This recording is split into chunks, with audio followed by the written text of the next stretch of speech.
Assalamualaikum warahmatullahi wabarakatuh. Perkenalkan, nama saya Dina Asila. Saya dari jurusan Akuntansi Universitas Andalas. Di sini saya bertindak sebagai moderator. Nah, teman-teman, saya di sini tidak hanya sendirian. Saya ditemani oleh ketiga orang teman saya, yaitu Mutia Sari, Mutia Fadila, dan Ali Oktari. Baiklah teman-teman, di sini kami akan mempresentasikan hasil diskusi kelompok kami mengenai investment alternatif. Nama saya Ali Oktari, BP 181053023. Nah, saya akan menjelaskan mengenai investment alternatif. Sebelum menjelaskan lebih lanjut mengenai investment alternatif, langkah lebih baiknya kita mengetahui terlebih dahulu apa sih itu pengertian investasi. Nah, menurut Kamus Besar Bahasa Indonesia, investasi merupakan penanaman uang atau modal di suatu perusahaan atau proyek untuk tujuan memperoleh keuntungan. Dapat diartikan sebagai pengeluaran penanaman modal di dalam sebuah perusahaan untuk membeli barang-barang modal atau perlengkapan produksi untuk menambah kemampuan produksi atau jasa yang tersedia di perusahaan tersebut. Jadi, sebuah pengeluaran dapat diartikan sebagai investasi apabila ditujukan untuk meningkatkan kemampuan produksi. Di Indonesia, yang paling umum terdapat dua jenis investasi. Yang pertama itu adalah investasi langsung atau direct investment.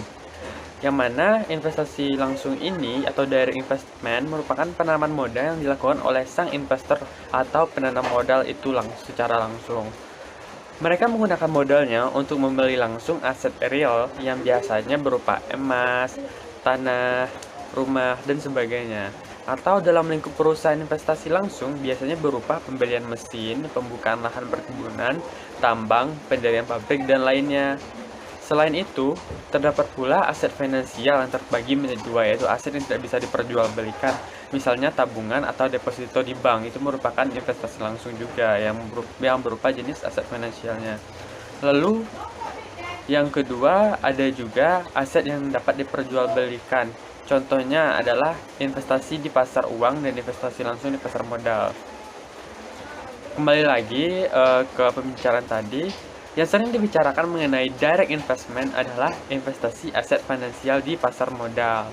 Di sini, sang investor harus melakukan analisa dalam mengambil keputusan sendiri dalam membeli atau menjual saham untuk investasinya, ataupun sekuritas lain, tidak hanya saham atau instrumen lainnya.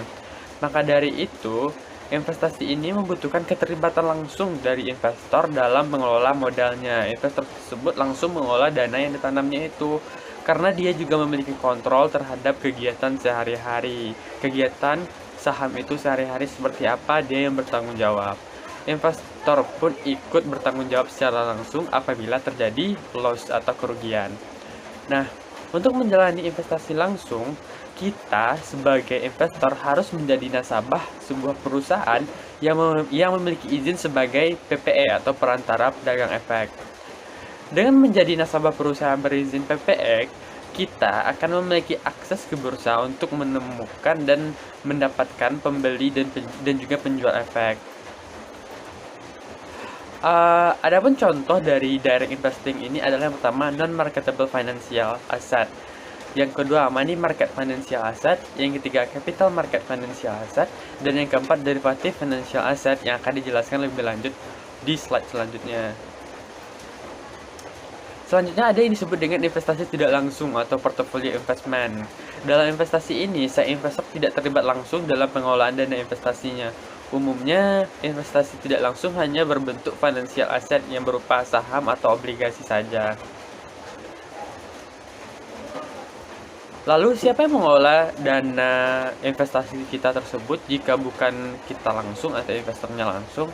Jawabannya ialah manajer investasi.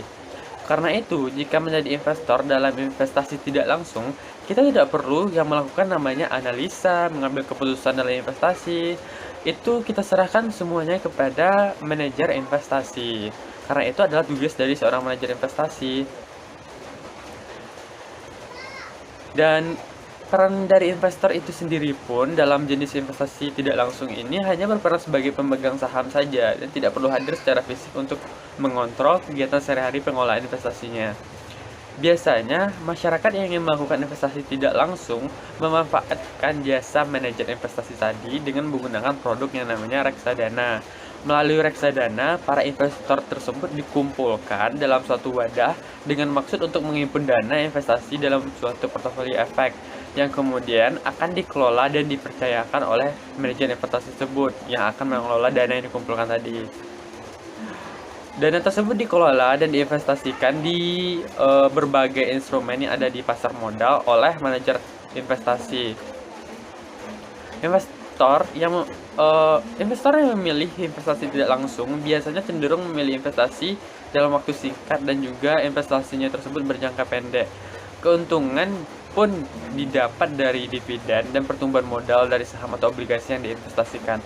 Lalu ketika saham atau obligasi yang ditanamkan oleh manajer investasi tersebut mengalami kerugian, maka sang investor tidak langsung itu pun juga merasakan kerugiannya. Nah, selanjutnya yaitu adalah bagian dari direct investing, yaitu non-marketable financial asset. Non-marketable financial asset, it's difficult to buy or sell due to the fact that they are not traded on any major secondary market exchange. They are usually only bought and sold through a private transactions. Dan non-marketable financial asset ini umumnya dimiliki oleh individu. Mereka merupakan pertukaran langsung dari klaim antara penerbit dan juga investor.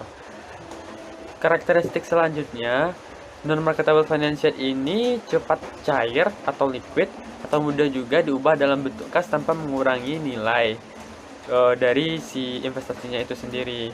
Adapun contoh dari non-marketable financial asset ini adalah pertama, rekening simpanan dan juga obligasi, sertifikat deposito dan akun rekening bank kita. Selanjutnya adalah money market securities yang menjadi bagian dari direct investing juga. Nah, money market securities ini merupakan aset keuangan berharga atau berupa klaim yang dapat dinegosiasi dan dijual di pasar uang. Karakteristiknya yang pertama berjangka pendek, cepat cair dan liquid juga, dan merupakan instrumen utang yang berisiko rendah. Biasanya dikeluarkan oleh pihak pemerintah dan juga pihak swasta juga bisa. Adapun contoh dari sekuritas pasar uang ini, yang pertama surat berharga pasar uang. Nah, surat berharga pasar uang merupakan instrumen pasar uang berupa surat berharga yang terbitkan oleh bank yang ditandatangani oleh nasabahnya. Biasanya surat ini merupakan surat jaminan pelunasan utang nasabah kepada bank. Nasabah itu menjamin bahwa utangnya akan dibayar kepada bank, yang kemudian menjadi hak si bank atau pemberi utang untuk memperdagangkannya di pasar uang. Surat tadi semacam wesel. Perdagangan surat berharga pasar uang ini bisa dilakukan antar bank komersial dan juga Bank Indonesia atau lembaga keuangan lainnya yang ditentukan oleh Bank Indonesia dengan sistem diskonto. Nah, apa sih itu diskonto, ya kan? Nah, diskonto itu menurut Kamus Besar Bahasa Indonesia artinya potongan atau bunga yang harus dibayarkan oleh orang yang menjual wesel atau surat dagang yang diuangkan sebelum waktunya. Dan ada contoh selanjutnya yang bernama sertifikat Bank Indonesia atau instrumen pasar uang yang dikeluarkan oleh Bank Indonesia. Diterbitkan oleh Bank Indonesia juga sebagai bukti utang dengan jangka waktu pendek antara 1 hingga 2 tahunan. 1 hingga 2 bulanan. 3 bulanan bisa juga. Yang dilakukan dengan sistem diskonto juga. Nah, for your information nih, sertifikat Bank Indonesia ini menjadi mekanisme khusus yang dijadikan oleh Bank Indonesia untuk mengatur nilai rupiah. Nah, kan kalian tahu kan bahwa Bank Indonesia itu tugasnya salah satunya menjaga nilai rupiah agar tetap stabil. Nah, salah satu cara yang dilakukan oleh Bank Indonesia ini adalah dengan mengadakan atau menerbitkan sertifikat Bank Indonesia. Yang ketiga, sertifikat deposito. Pertama kali dengar kan sertifikat deposito. Nah, sertifikat deposito ini berbeda dengan deposito biasa yang kalian jadikan sebagai tempat simpanan berjangka itu. Ternyata ini beda loh. Sertifikat deposito ini merupakan salah satu instrumen pasar uang yang lebih ke arah investasi yang sebenar-benarnya ketimbang deposito biasa yang kalian tanamkan terus kalian tunggu waktunya sekitar dengan jangka waktu tertentu dan kemudian uangnya berbunga. No. Nah, sertifikat deposito ini lebih ke arah investasi yang sebenar-benarnya. Yang mana deposito ini tidak memiliki nama milik paten, nama pemiliknya, nggak kayak deposito biasa yang hanya diakses oleh pemiliknya aja kan, yang bisa diakses oleh pemiliknya. Sertifikat deposito ini bisa diperjualbelikan karena bisa dicairkan oleh siapapun, yang memegang dari deposito tersebut, sertifikat deposito tersebut. Dan yang pastinya nggak kayak deposito biasa yang diuangkan pada saat jatuh temponya saja. Nah, sertifikat deposito ini bisa dicairkan kapan saja. Yang keempat, bankers acceptance. Nah, saya sendiri sih kurang familiar dengan banker acceptance. Dan banker acceptance ini merupakan instrumen pasar uang yang berupa wesel jangka panjang yang diterima oleh eksportir untuk sejumlah barang ekspor atau impor yang diperjualbelikannya. Dengan adanya dokumen BA ini, maka bisa menghindari pihak eksportir dan investor dari kemungkinan gagal bayar karena kekurang percayaan terhadap kemampuan bayar si importir tadi.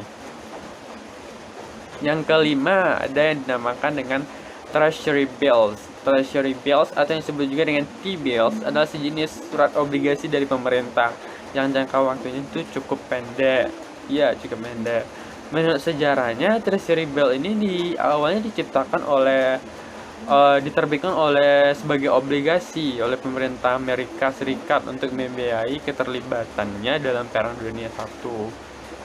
Sistem jual beli Treasury Bills ini adalah investor membelinya dengan harga diskon dan kemudian saat dokumennya jatuh tempo, investor akan mendapatkan keuntungan dari selisih harga diskon dan juga harga nominalnya. 6. Call money. Call money merupakan instrumen pasar uang berupa pinjaman dana yang terjadi antar bank dalam jangka waktu yang sangat pendek. Biasanya sih call money ini dipergunakan saat bank membutuhkan ataupun harus mengalihkan kelebihan dana jangka pendeknya yang bersifat sementara. Prosesnya terjadi dalam bentuk clearing. Selanjutnya ada yang disebut dengan promissory notes. Promissory notes ini biasanya disebut juga dengan promise. Promise, ya kan? Pasti familiar dengan kata-kata itu. Nah, ya, promise ini kata dasarnya adalah promise dalam bahasa Inggris atau janji. Pernah dengar kan? Nah, tapi emang benar promise ini kayak janji? Nah, kalau padanan bahasanya artinya adalah sanggup membayar. Instrumen pasar uang yang satu ini, kalau gampangnya adalah nota yang kemudian dapat diuangkan, berupa nota yang dapat diuangkan yang berbentuk surat kontrak bahwa suatu pihak akan membayar sejumlah uang pada pihak lainnya sebagai pelunasan utangnya. Surat kontrak bahwa kita akan membayar utang kepada pihak yang lain. Itu yang namanya promissory notes. Dan yang terakhir ada yang namanya dengan commercial paper.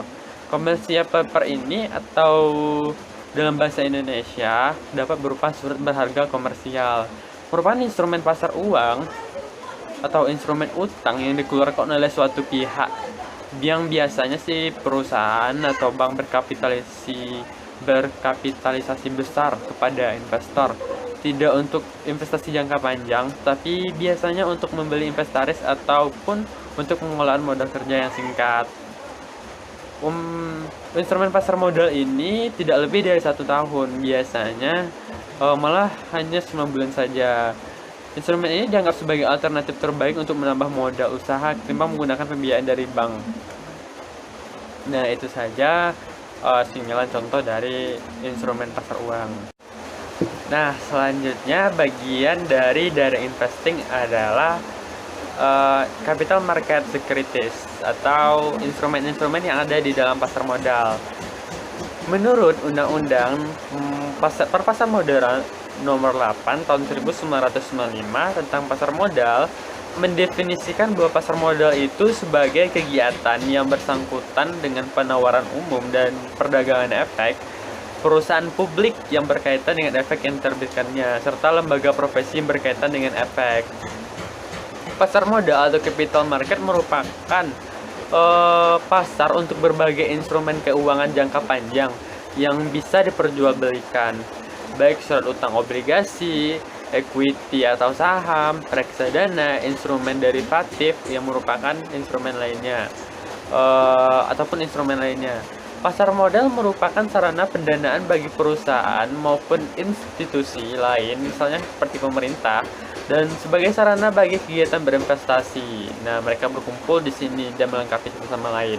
Dengan demikian, pasar memfasilitasi berbagai sarana dan prasarana kegiatan jual, beli, dan kegiatan terkait lainnya.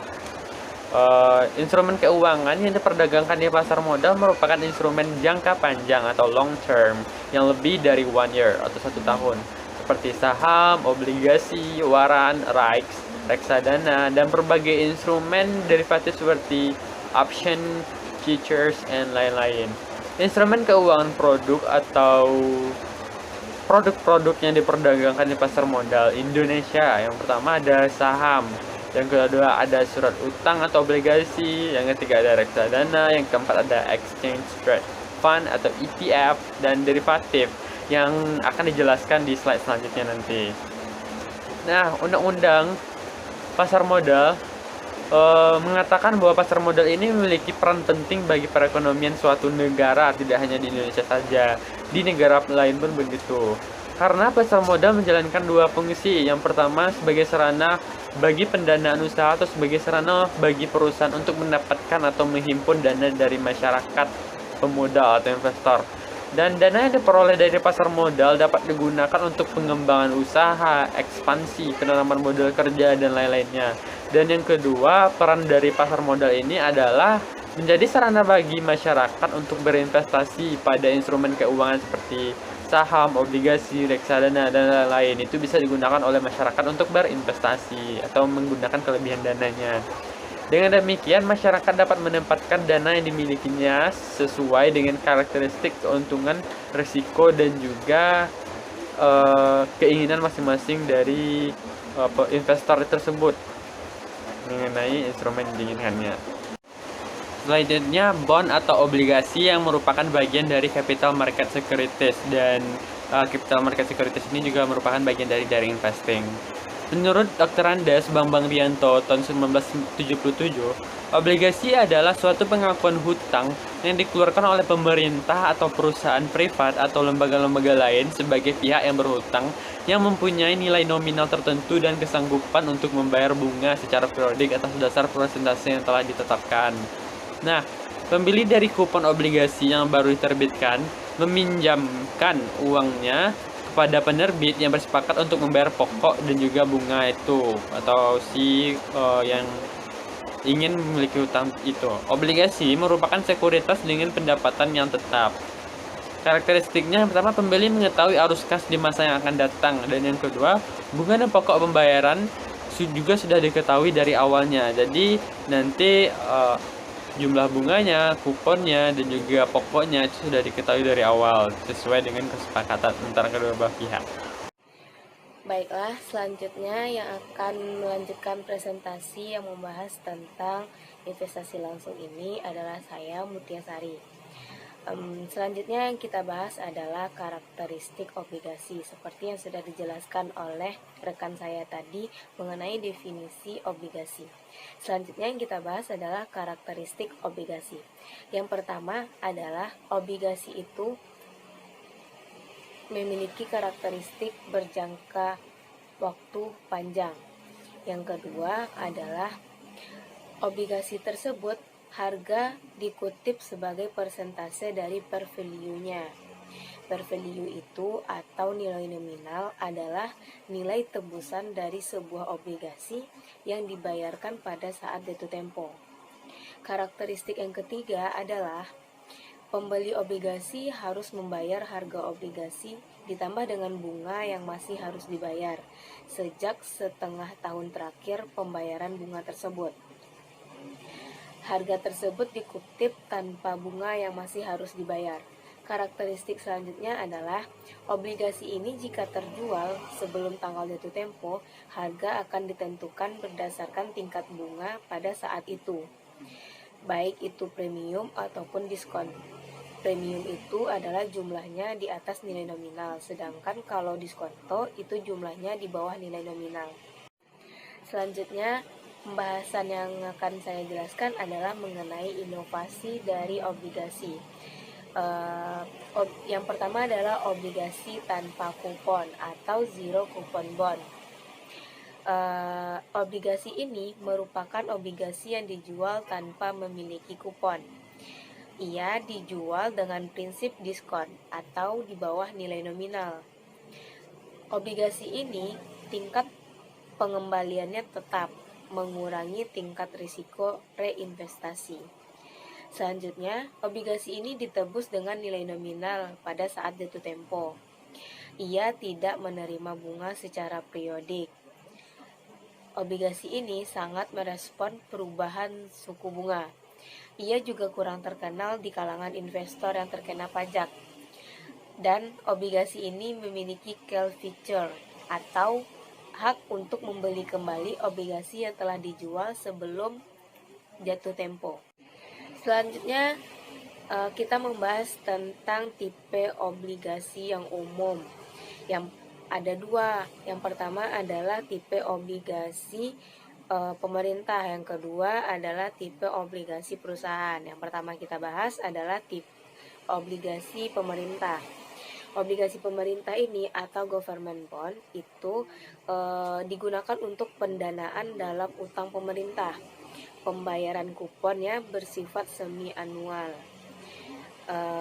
Obligasi pemerintah ini terdapat juga callable bond, obligasi yang akan dibeli kembali oleh penerbitnya pada harga tertentu di masa yang akan datang. Juga Federal Agency Bond.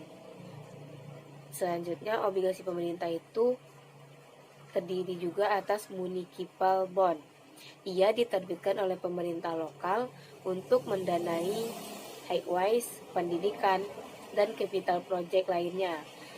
Juga terbagi atas dua. Yang pertama adalah General Obligation Bond, yang kedua adalah Revenue Bonds. Selanjutnya adalah tipe obligasi yang umum itu ada obligasi perusahaan. Obligasi perusahaan ini yaitu atau corporate bonds. Ia jatuh tempo 20 sampai 40 tahun. Pembayaran atas bunganya itu semi anual dengan nilai nominalnya adalah $1.000. Ia memiliki risiko kemungkinan penerbit tidak dapat membayar. Juga obligasi ini dapat ditukar dengan aset lain sesuai kebijakan pemiliknya. Selanjutnya adalah mengenai peringkat obligasi. Peringkat obligasi ini yang pertama dia membantu investor dalam penilaian hutang dan risiko kegagalan. Yang kedua, obligasi ini dalam organisasi yang membuat peringkat seperti Standard & Poor's Corporation atau organisasi yang membuat peringkatnya itu Moody's Investor Service in Company.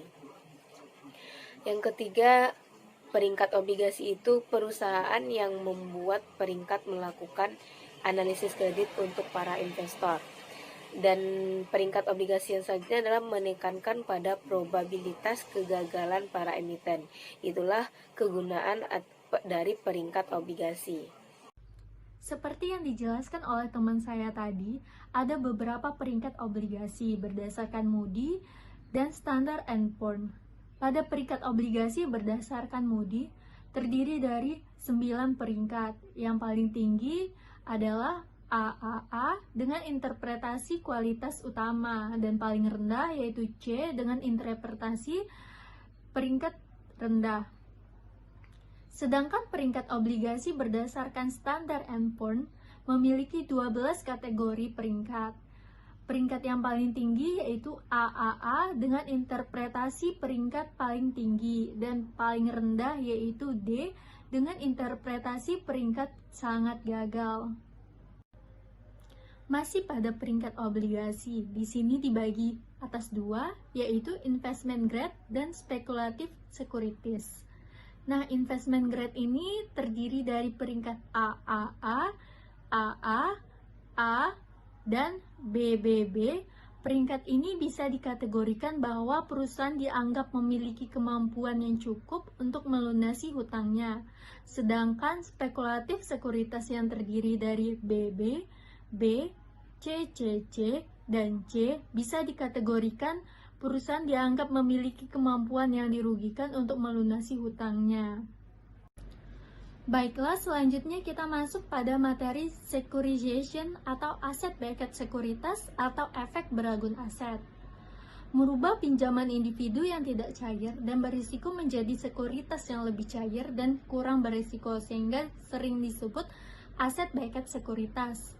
Asset-backed sekuritas ini adalah efek atau surat berharga yang terdiri dari sekumpulan aset keuangan berupa tagihan yang timbul dari surat berharga komersial seperti tagihan kartu kredit, pembelian kredit, termasuk kredit kepemilikan rumah, kredit mobil, efek bersifat utang yang dijamin pemerintah, dan arus kas.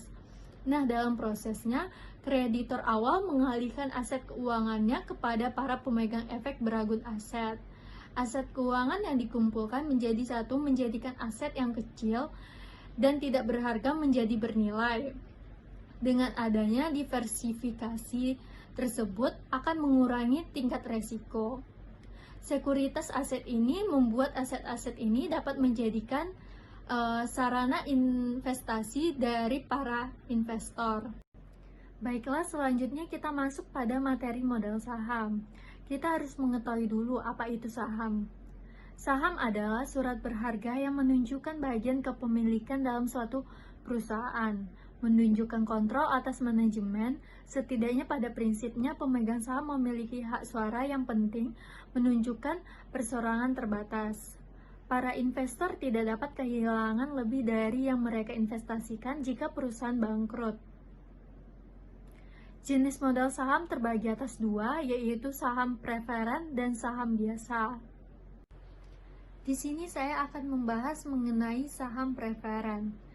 Saham preferen yaitu modal saham dengan pertengahan antara pemegang obligasi dan pemegang saham dari aset dan pendapatan sebuah perusahaan, memiliki tambahan hak kepemilikan saham biasa atau common stock. Pemegang modal saham prioritas dibayar setelah utang dilunasi, namun sebelum pemegang modal saham biasa dapat ditukar dengan modal saham biasa. Saham preferen kumulatif merupakan saham preferen di mana pemilik saham ini setelah menerima dividen tetap mempunyai hak untuk membagi keuntungan yang dinyatakan sebagai dividen kepada pemegang saham biasa. Saham preferen non-kumulatif merupakan saham preferen yang tidak mempunyai hak untuk mendapatkan dividen yang belum dibayarkan pada tahun-tahun yang lalu secara kumulatif. Baiklah, selanjutnya akan dijelaskan oleh teman saya, Mutia Fadilah. Baiklah, materi selanjutnya yaitu tentang saham biasa. Saham biasa merupakan modal saham yang menuntut sisa dari pendapatan dan aset. Tidak seperti obligasi dan saham preferen, fair value saham biasa adalah nilai nominal dari sebuah saham, yang biasanya tidak signifikan secara ekonomi. Nilai buku merupakan nilai akuntansi dari sebuah saham biasa, dan nilai pasar merupakan harga pasar dari sebuah saham biasa. Selanjutnya, dividen merupakan bayaran kepada pemegang saham biasa. Hasil dividen ini berupa komponen pendapat dari pengembalian, dan suatu rasio pembayaran itu merupakan perbandingan antara dividen dengan laba bersih perusahaan. Dividen saham ini merupakan pembayaran kepada pemilik saham, dan stock split adalah kebijakan perusahaan untuk menambah jumlah saham beredarnya dengan cara membagikan saham baru ke pemegang saham saat ini, yang penambahan jumlah sahamnya dibarengi dengan penyesuaian harga saham, sehingga nilai kapitalisasi perusahaan tidak berubah. Dan juga terdapat rasio price earning adalah perbandingan antara harga saham dengan laba bersih perusahaan. Hal ini merupakan ukuran yang paling dasar dalam analisis saham secara fundamental. Materi selanjutnya yaitu berinvestasi secara internasional. Baik investor dari Indonesia, Amerika, dan negara lain dapat berinvestasi di berbagai negara berkembang dengan harapan untuk mendapatkan pengembalian yang tinggi dan risiko yang rendah, yang dapat dilakukan dengan jual beli saham di bursa efek asing, dan perusahaan asing ini dapat mendaftarkan saham mereka di US Exchange atau di Nasdaq. Membeli saham American Depository Receipts atau ADRs, yaitu merupakan saham yang mewakilkan kepemilikan dalam modal saham perusahaan asing yang diterbitkan oleh depositor yang secara fisik memiliki saham asing, dan investor dijauhkan dari fluktuasi mata asing. Materi selanjutnya yaitu saham derivatif. Derivatif merupakan kontrak finansial antara dua atau lebih pihak dengan perjanjian penukaran pembayaran yang nilainya diturunkan atau berasal dari saham yang menjadi acuan pokok atau juga disebut dengan saham turunan. Dan kontrak berjangka dan kontrak opsi terstandarisasi dan performanya dijamin oleh pihak ketiga. Selanjutnya akan membahas tentang kontrak opsi atau option contract. Kontrak opsi ini merupakan suatu hak yang didasarkan pada suatu perjanjian untuk membeli atau menjual suatu komoditi, surat berharga keuangan, atau suatu mata uang asing pada suatu tingkat harga yang telah disetujui, yang pada setiap waktunya dalam masa 3 bulan kontrak. Kontrak opsi yang diperdagangkan di bursa diciptakan oleh investor, bukan dari perusahaan, yang menggunakan opsi call atau put, berarti bahwa pembeli memiliki hak tetapi obligasi tidak dibeli atau dijual kepada atau dari penjual dengan harga yang tetap pada tanggal tertentu. Hak yang dijual di pasar tersebut menggunakan harga pasar dan meningkatkan probabilitas dari pengembalian. Dan materi yang terakhir yaitu kontrak berjangka atau future contract, yang artinya yaitu suatu kontrak standar yang diperdagangkan pada bursa berjangka untuk membeli ataupun menjual aset acuan dari instrumen keuangan pada suatu tanggal di masa yang akan datang dengan harga tertentu. Baiklah, sekian presentasi dari saya kembalikan kepada moderator. Baiklah, sekian dulu hasil diskusi dari kelompok kami.